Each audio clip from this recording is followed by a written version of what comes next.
नमस्कार, स्वागत है आपका जन टीवी उत्तराखंड में। आपके साथ हूं मैं सदफ फातिमा। बुलेटिन की में आगे बढ़ेंगे हेडलाइंस के साथ।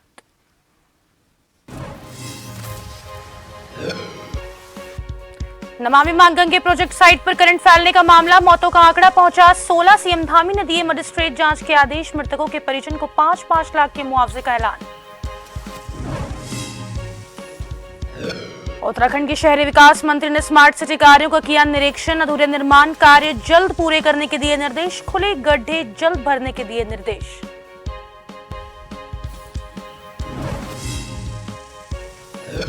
निगरानी समिति की बैठक में भड़के सांसद अजय टमटा, कहा आपदा से बंद सड़कों को जल्द खोले, जनता को योजनाओं को शीघ्रता से मिले लाभ।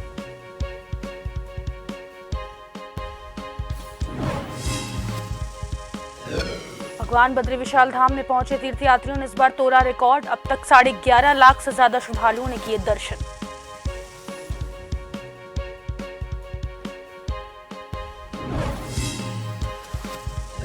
पर्वतीय इलाकों में बारिश और श्रीनगर बांध से पानी छोड़ने के बाद गंगा में उफान। तटीय इलाकों में बाढ़ के खतरे को लेकर एसडीआरएफ अलर्ट, 4 जिलों में अलर्ट।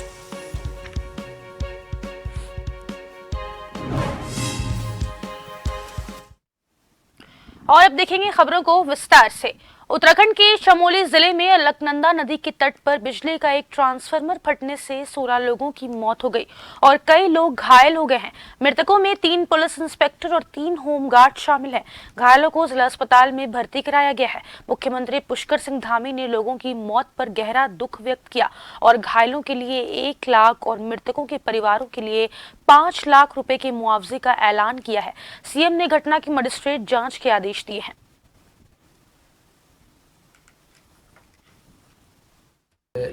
जो घायल हैं उनका इलाज हमारी सरकार सबका फ्री करेगी और 1-1 लाख रुपए उनका मुआवजा दिया जाएगा। जिनकी डेथ हो गई उनको अभी तत्काल जो है 5-5 लाख रुपए मुआवजा देने की घोषणा हमारे मुख्यमंत्री जी ने कर दी है।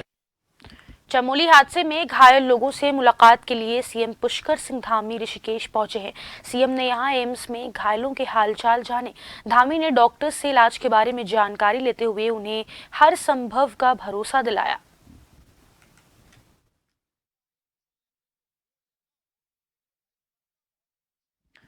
बेंगलुरु में हुई विपक्षी बैठक की चर्चा अब उत्तराखंड तक होने लगी है। पूर्व मुख्यमंत्री हरीश रावत ने बेंगलुरु में विपक्षी गठबंधन के नए नामकरण Indian national democratic inclusive alliance को ठोस और ऐतिहासिक कदम बताया। साथ ही कहा कि 130 करोड़ देशवासियों की भावना के अनुरूप यह कदम उठाया गया। अब हम सब मिलकर इंडिया की लड़ाई लड़ेंगे। प्रदेश कांग्रेस कार्यालय राजीव भवन में पत्रकारों से बातचीत में पूर्व मुख्यमंत्री हरीश रावत ने कहा कि इंडिया नाम देश की विविधता, सामाजिक और सांस्कृतिक भिन्नता का प्रतिनिधित्व करता है। गठबंधन में सम्मिलित 26 राजनीतिक दलों में कई विभिन्न राज्यों में सत्तारूढ़ है। हरीश रावत का कहना है कि नया नाम गठबंधन के स्वरूप को भी परिभाषित करता है।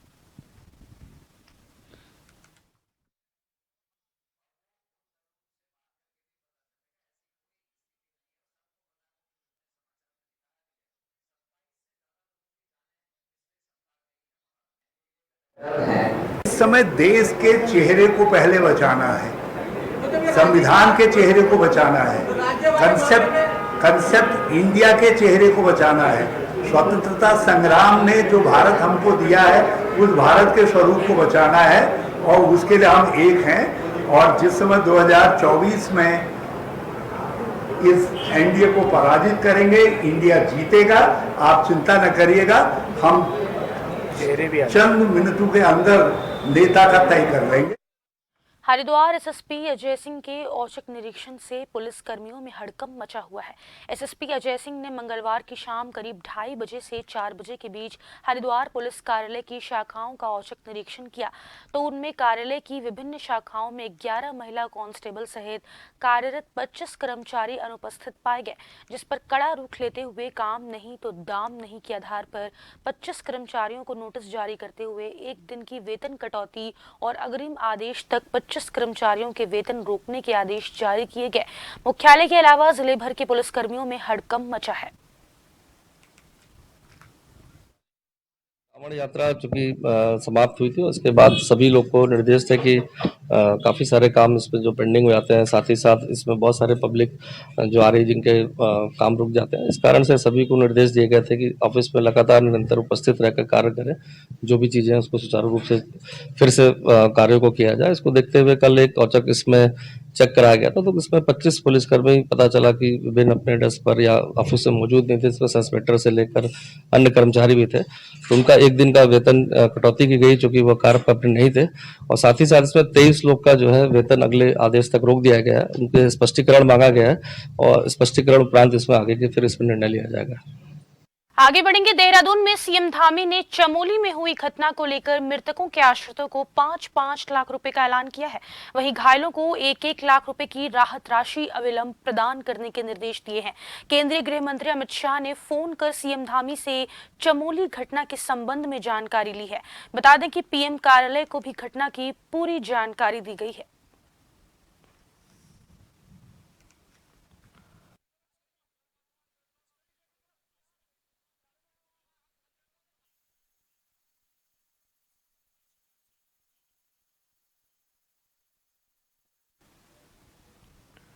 उत्तराखंड के उच्च शिक्षा मंत्री और चमोली जनपद के प्रभारी मंत्री धन सिंह रावत भ्रमण कार्यक्रम के तहत थराली विधानसभा के नारायणगढ़ में पहुंचे, जहां उन्होंने थराली से पूर्व भाजपा विधायक मगन लाल शाह की स्मृति में बने राजकीय महाविद्यालय के नवनिर्मित भवन का विधिवत लोकार्पण किया।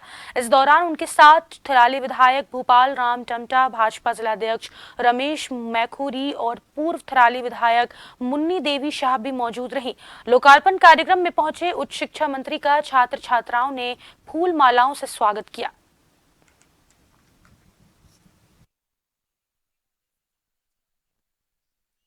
विधायक जी को, यहाँ के क्षेत्र की जनता को, सबको बधाई देना चाहता हूँ कि यहाँ पे लगभग 5 करोड़ की लागत से एक कॉलेज का अब बन चुका है और बच्चे यहाँ पढ़ाई करेंगे। और बड़ी बात यह है कि हमारी सरकार ने यहाँ पे 100 लड़कियों के लिए हॉस्टल भी दे दिया है, लगभग वो भी 4.5 करोड़ रुपये की लागत से बन रहे हैं। और आज हम इस कॉलेज का विधिवत अब लोकार्पण हो चुका है। अब क्लासें इसी साल से यहाँ चलेंगी। बच्चों ने कंप्यूटर की डिमांड की थी, वो भी हम यहाँ दे देंगे। बाकी सब्जेक्ट यहाँ पूरे हैं, टीचर हैं। एक हमारे माननीय विधायक जी ने साइंस के लिए डिमांड की है, तो जैसे 500 बच्चे यहाँ हो जाएंगे, वैसे हम यहाँ साइंस भी। शहरी विकास मंत्री डॉक्टर प्रेमचंद अग्रवाल ने स्मार्ट सिटी के कार्यों का औचक निरीक्षण करते हुए सबसे पहले देहरादून के द्वारका स्टोर इसी रोड पर पहुंचे, जहां उनके साथ विभागीय अधिकारियों समेत पूरा सरकारी अमला मौजूद रहा। निरीक्षण करने के दौरान उन्होंने मीडिया को जानकारी देते हुए बताया कि कुछ काम ऐसे हैं जो पूरे हो चुके हैं और कुछ काम होना अभी भी बाकी है, लेकिन कई काम ऐसे भी हैं जिसमें सुरक्षा का ख्याल रखा जाना चाहिए था, लेकिन उसको दरकिनार कर दिया गया है, जिससे शहरी विकास मंत्री प्रेमचंद अग्रवाल काफी नाराज नजर आए। उन्होंने बताया कि बरसात के कारण निर्माण कार्यों की रफ्तार धीमी पड़ी है और धीरे धीरे निर्माण कार्यों को पूरा किया जा रहा है। उन्होंने नाराजगी जाहिर करते हुए अधिकारियों को निर्देशित किया कि जहां पर अधूरे निर्माण कार्य हैं, उन अधूरे निर्माण कार्यों को पूरा किया जाए।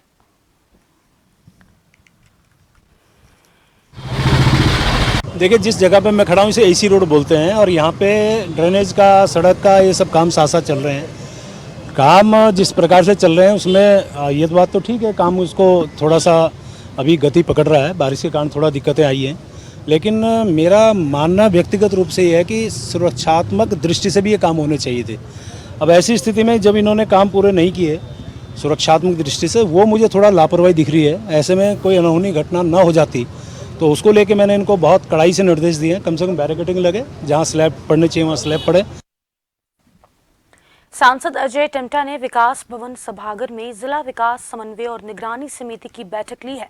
सांसद ने कहा कि बारिश के चलते आपदा से बंद सड़कें कम से कम समय में खोली जाएगी, साथ ही केंद्र सरकार की योजनाओं में त्वरित कार्य कर पूर्ण किए जाए ताकि जनता को योजनाओं को शीघ्रता से लाभ मिल सके।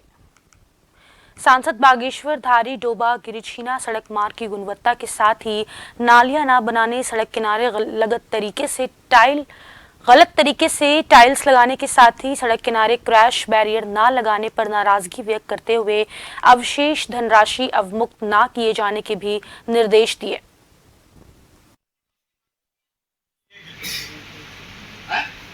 सभी डिपार्टमेंट की बैठक ली गई है और ख़ास तौर पर चूँकि आपदा को देखते हुए PMGSY और पीडब्ल्यूडी की जो सड़कें बाधित हुई हैं उनके तुरंत खोलने के निर्देश दिए हैं और भारत सरकार से मिलने वाली लोगों के पैसे को तुरंत तत्काल उनके कार्यों को अच्छा करें, गुणवत्ता युक्त करें और हमारे जो PMGSY की सड़कों के अलावा जो पीडब्ल्यूडी की सड़कें उसमें भी हमने CRF का पैसा दिया है। उन सड़कों को हमने स्वयं आज देखा भी है, उसमें भी गुणवत्ता आए और नालियाँ बने, कवर बने, कलवर्ट बने। सर्किट हाउस काठगोदाम में केंद्रीय रक्षा राज्य मंत्री और नैनीताल सांसद अजय भट्ट ने दिशा की बैठक ली, जिसमें नैनीताल जिले के तमाम विभागों के अधिकारी मौजूद रहे। इस दौरान केंद्रीय रक्षा राज्य मंत्री अजय भट्ट ने कहा कि केंद्र द्वारा जो भी योजनाएं जिले के अंदर चल रही हैं उनके कार्यों में तेजी लाने के निर्देश दिए। वहीं बैठक के दौरान हल्द्वानी मेयर जोगिंद्र रोतेला ने अघोषित बिजली कटौती और ट्यूब बिल के बार बार खराब हो जाने पर अपनी नाराजगी जाहिर की।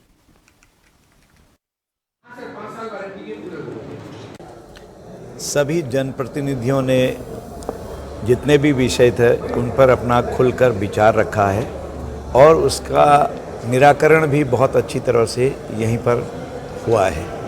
सभी अधिकारी बहुत अच्छी प्रिपरेशन करके आए थे, बहुत अच्छी तैयारी करके आए थे। एक एक चीज़ें, चाहे हमारी यहाँ महानगर पालिका की समस्या हो या सीवर ट्रीटमेंट की समस्या हो या NH की सड़कों का हो, PMGSY की सड़कों का हो, उज्ज्वला योजना हो, जितने भी हमारी केंद्रीय योजनाएं हैं, तो वो सारी केंद्रीय योजनाओं के बारे में बहुत अच्छी स्टडी करके हमारे लोग आए थे। जल जीवन मिशन है, इतना बड़ा अमाउंट यहाँ पर आया है, 1000 करोड़ रुपए आए हैं। उत्तराखंड के सिंचाई और पर्यटन मंत्री सतपाल महाराज आज लक्सर पहुंचे हैं, जहां उन्होंने सबसे पहले सोलानी नदी के टूटे तटबंध का निरीक्षण किया और टूटे तटबंधों को जल्दी मरम्मत कराने के संबंधित अधिकारियों को निर्देश दिए। जिसके बाद वे लक्सर मेन बाजार में पहुंचे और बाढ़ से पीड़ित व्यापारियों के नुकसान का आंकलन कर उन्हें हर संभव मदद का आश्वासन दिया। इस दौरान उन्होंने कहा कि इस आपदा की घड़ी में वे उनके साथ खड़े हैं। शहर उद्योग प्रतिनिधि मंडल लक्सर हरिद्वार का प्रतिवेदन मुझे मिला है। मैं पूरा बाजार देखने आया हूँ। इस आपदा के समय में आपका जो कष्ट है, आपका जो नुकसान हुआ, उसका आंकलन करने आया हूँ। और ये पूरा क्षेत्र ही पानी में डूब गया। बहुत ज़्यादा बारिश हुई है और इसको हम फ्रीक क्लाइमेट कहते हैं। तो इस प्रकार से पूरे क्षेत्र को ही नुकसान हुआ है। तो सबसे पहले तो हमारा काम होगा कि जो पानी में डूब गया है, जो क्षेत्र डूब गया है, उसको आपदा ग्रसित क्षेत्र घोषित कराया जाए। और हमने निश्चित रूप में आप जो मुआवजे की बात की है, तो माननीय मुख्यमंत्री जी को मैंने आग्रह भी किया है और ये भी साथ साथ कहा है कि आपदा ग्रसित क्षेत्र जो है घोषित होने के साथ साथ 2 माह की बिजली का बिल भी जो है माफ़ किया जाए, सरचार्ज को माफ़ किया जाए और बैंक के जो लोन की जो वसूली है उसको तत्काल रोकी जाए। तो ये हमने कहा है और इस आपदा की घड़ी में हम आपके साथ खड़े हैं। एक छोटे से ब्रेक का वक्त हो गया, फौरन लौटेंगे। देखते रहें जन टीवी।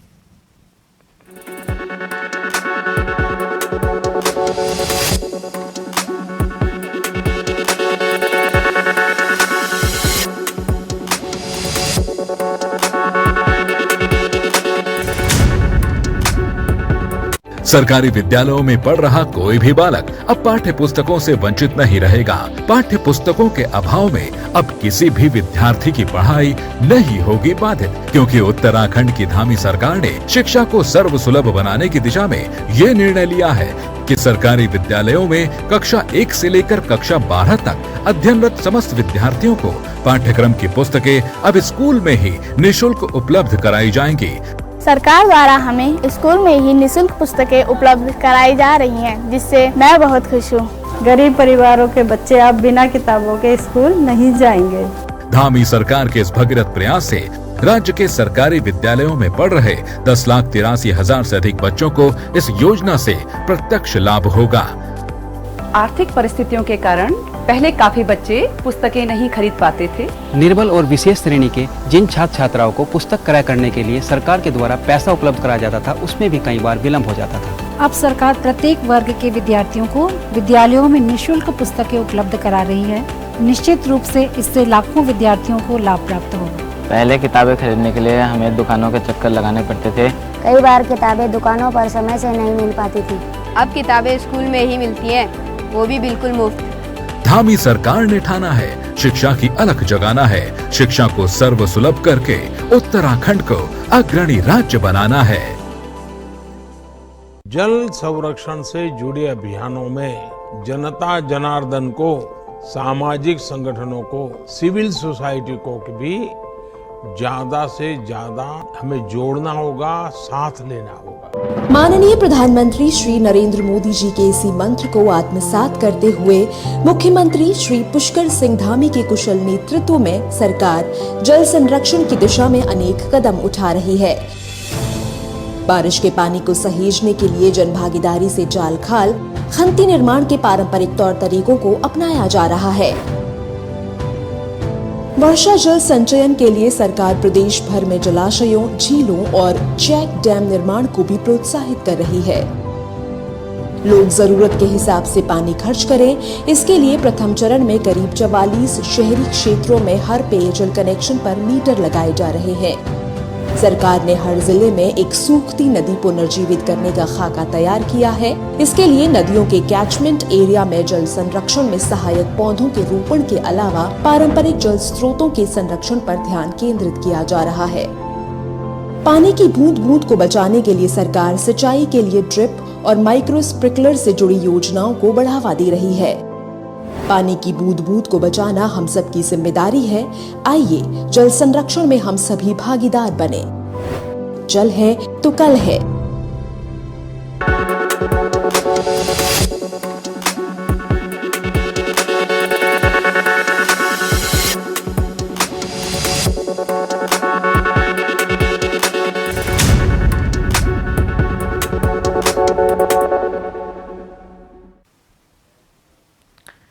ब्रेक के बाद एक बार फिर से आप सभी का स्वागत है। बुलेटिन में आगे बढ़ेंगे। देहरादून में वर्षा काल के कारण डेंगू की दस्तक हो गई है।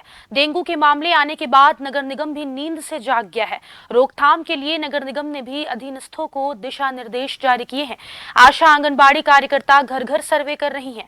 लापरवाही बरतने वालों के विरुद्ध कड़ी कार्रवाई की जाएगी। इसके साथ ही नगर आयुक्त ने डेंगू के मच्छर का लार्वा नष्ट करने के लिए त्वरित कदम उठाने के निर्देश दिए। इसको लेकर मेयर सुनील उनियाल गामा ने अधिकारियों के साथ बैठक भी की है, जिसमें निर्देश दिए कि आशा और आंगनबाड़ी कार्यकर्ताओं की टीम बनाकर अपने अपने क्षेत्र में प्रतिदिन कम से कम 40 घरों में सर्वे कराया जाए।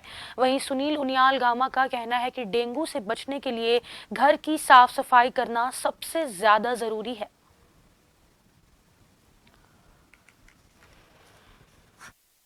नगर निगम और अपना स्वास्थ्य विभाग जो हमें अभियान चलाना चाहिए, जागरूकता वार्ड वार्ड जो है, मोहल्ले मोहल्ले, घर घर जाके जो है हमारा जो अभियान है हमने प्रारंभ किया है कि घर में जहाँ भी जो है पानी इकट्ठा होता है, चाहे कूलर हैं, चाहे जो हमारा एक हफ्ते तक जो पानी हम इकट्ठा करते हैं, उसको सभी से अनुरोध किया जा रहा है कि इसको जो है 2-3 दिन में पानी आप बदल दें।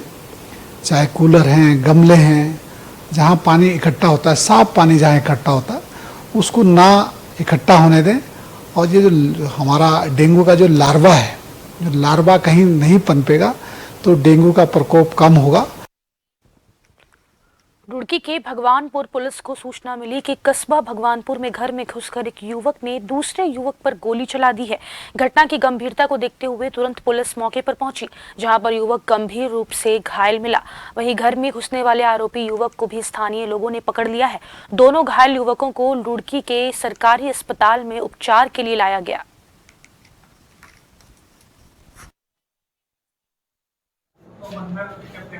में ये बात आई थी कि कोई आदमी घर में वगैरह घुसा है, उसमें जो है वहाँ 2 लोग इंजर्ड है। एक तो जो आदमी घर में घुसा है वो इंजर्ड है, एक और व्यक्ति को इंजर्ड है। वो कह रहे हैं गोली चलाई गई है, उसमें जांच की जा रही है। जो भी तथ्य सामने आएंगे उस पर जो है अग्रिम कार्रवाई की जाएगी। हाँ, जो घायल है वो डॉक्टर साहब ने रेफर किया है। उत्तराखंड पुलिस ने हेलीकॉप्टर सेवा फर्जी वेबसाइट और बीमा पॉलिसी से जुड़े 2 राष्ट्रीय घोटालों का पर्दाफाश किया। उत्तराखंड पुलिस ने विस्तृत जांच और विश्लेषण के माध्यम से साइबर अपराधियों को पूरे भारत की विभिन्न जेलों में भेजने के लिए काम कर रही है, जिसके तहत लगातार साइबर अपराध पर उत्तराखंड पुलिस काम कर रही है। गौरतलब है कि काफी लंबे समय से हेली सेवा की फर्जी वेबसाइट के जरिए धोखाधड़ी की जा रही थी, जिसके चलते देहरादून एसडीओ पुलिस ने बड़ी कार्रवाई करते हुए कई लोगों को गिरफ्तार किया है। डीजीपी अशोक कुमार ने बताया कि नालंदा बिहार से आरोपी नीरज कुमार को गिरफ्तार किया गया है। साथ ही इनके पास से मोबाइल फोन, फर्जी सिम कार्ड, आधार कार्ड बरामद किए गए हैं।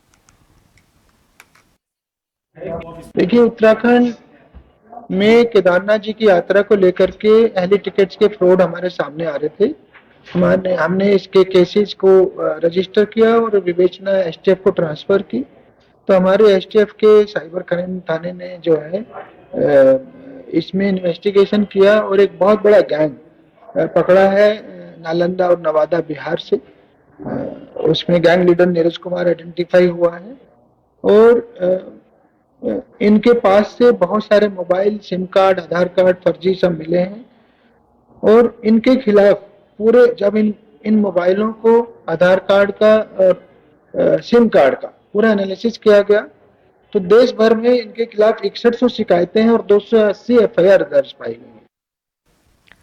उत्तराखंड पुलिस ने बीमा इंश्योरेंस स्कैम का पर्दाफाश कर दिया है, जिसमें उत्तराखंड एसटीएफ ने पिछले माह दिल्ली से मास्टरमाइंड अजीत राठी को गिरफ्तार कर लिया है, जिसके पास से 6 मोबाइल, 6 सिम कार्ड, 47,000 नकद सहित अन्य सामान बरामद किए गए हैं, जो कि पिछले 6 साल से अधिक समय से बीमा के नाम पर धोखाधड़ी कर रहा था। इस स्कैम में लोगों को बीमा के नाम पर दोगुनी रकम वापस करने के चलते लाखों रुपए की ठगी की जाती थी।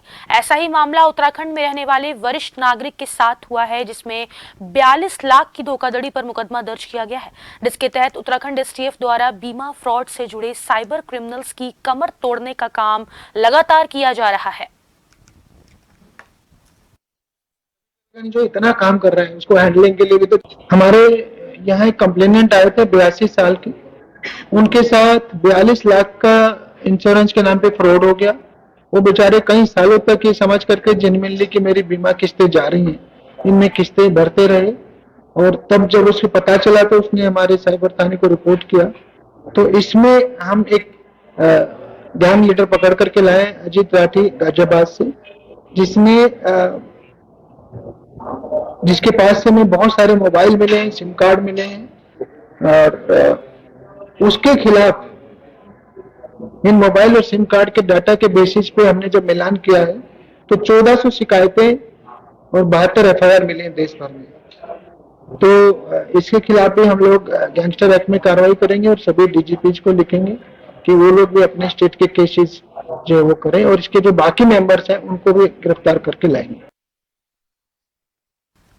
हर साल की भांति इस साल भी भगवान फ्यूला नारायण जी के धाम के कपाट विधि विधान अनुसार खुल चुके हैं। बता दें कि भगवान फ्यूला नारायण जी के कपाट ठीक 11 बजे आम श्रद्धालुओं के लिए खोल दिया गया। कपाट खुलते समय हजारों की तादाद में नारायण भक्त भी मौजूद रहे। सभी भक्तों ने भगवान नारायण के जयकारे के साथ नारायण जी के कपाट खुलने का स्वागत किया। बड़ी बात तो यह है कि हर साल फ्रेंड्स ग्रुप भगवान फ्यूला नारायण जी के धाम को रंग बिरंगे फूलों से सजाया जाता है। आज का दिन विशेष पूजा का आयोजन किया जाता है।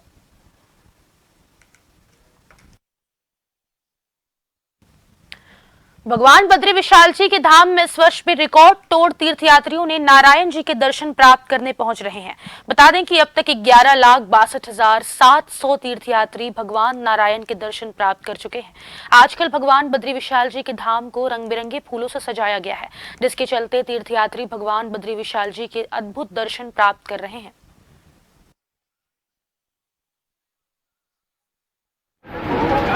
चारों धामों में सर्वश्रेष्ठ धाम कहा जाता है भगवान बद्री विशाल जी के धाम, जिस धाम के कपाट इस वर्ष 27 अप्रैल सुबह 7:10 पर आम श्रद्धालुओं के लिए खोल दिए गए थे।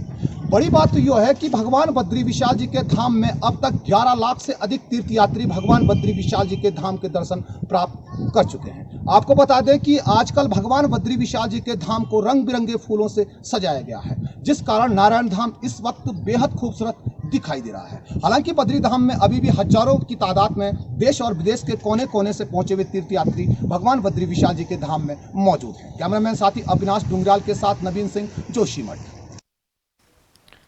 जिले भर में तेज बारिश से किसानों के लाखों रुपए की फसलों में बर्बाद हो चुकी है।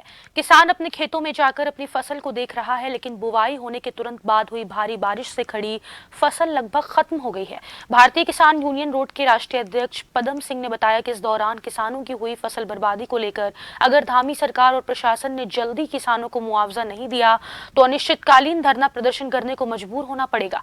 भाकियू रोड के राष्ट्रीय अध्यक्ष चौधरी पदम सिंह रोड द्वारा बताया गया कि पिछले कई दिनों से लगातार बाढ़ की स्थिति क्षेत्र में बनी हुई है। धामी सरकार लाख दावे किए गए हैं, लेकिन किसान हित में कार्य करेंगे, लेकिन धरातल पर कुछ भी नहीं है।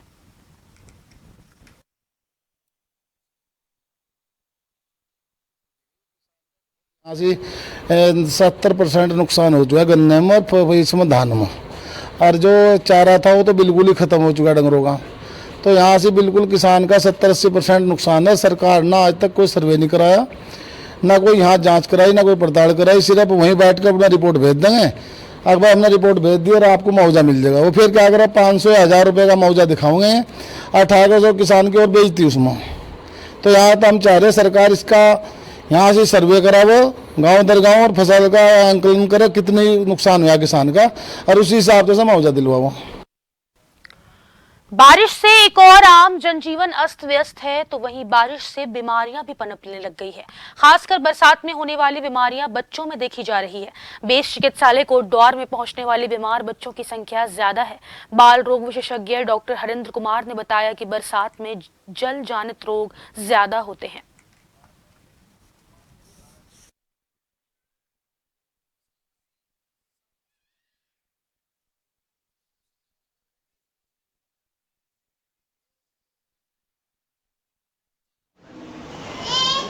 जहाँ तक बरसात का सवाल है, तो बरसात में यूजुअली जितनी भी बीमारियाँ होती हैं बच्चों में, वो होती है जल जनित रोग, वाटर बोर्न डिजीज़। तो आजकल जैसे वाटर बोर्न में आजकल जैसे डायरिया हो गया, डिसेंट्री हो गया, उल्टी हो गई, टाइफाइड हो गया, हेपेटाइटिस हो गया या जॉन्डिस हो गया। तो ये आजकल बहुत ज़्यादा प्रेवलेंट होता है बच्चे में कि जल जनित रोग।